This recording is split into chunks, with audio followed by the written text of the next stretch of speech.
really great architecture through here. It was saved really after,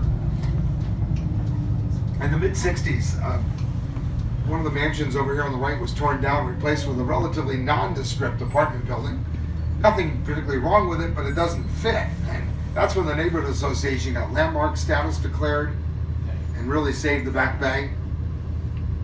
A lot of these buildings, even though they were pretty much built in the decade after the end of the Civil War, by the end of World War II, they were in pretty steep decline.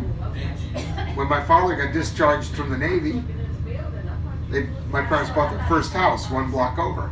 It wasn't a great neighborhood back then, which is why they were able to afford a house in the Back Bay.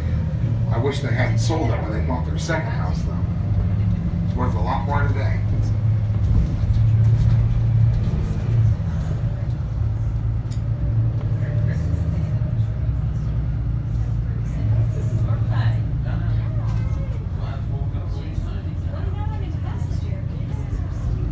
Being a pre-planned neighborhood, it is laid out in the grid. Cross streets are even in alphabetical order.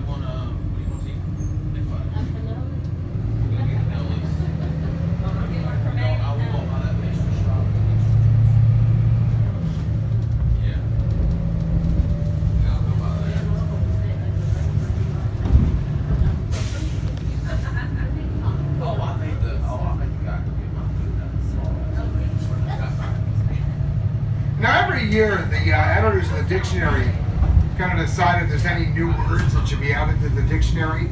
Several years ago, they came up with one, they made an official word that describes Boston drivers.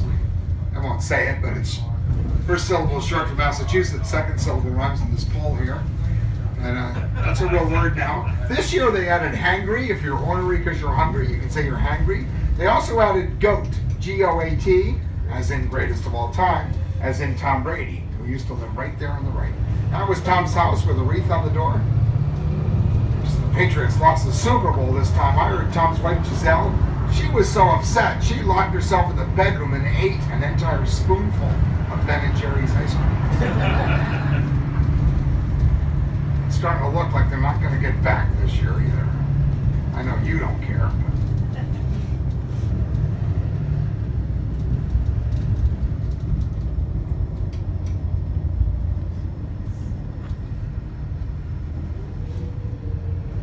MIT is directly across the harbor. It's founded in Boston. They moved across a little over 100 years ago.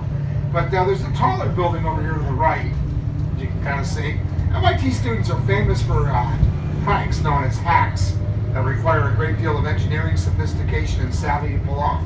So that building was utilized in one of them, I'll tell you about. The other one was the Great Dome, which you can see right through this street. So one year we woke up and found a police car on top of the Great Dome. And they'd hacked into the lights one night in the taller building and turned it into a playable game of Tetris. We took a right, would be going right back to MIT, but over the Harvard Bridge. Why does the Harvard Bridge take you to MIT? Well, when it was built and named, it was the quickest and shortest route.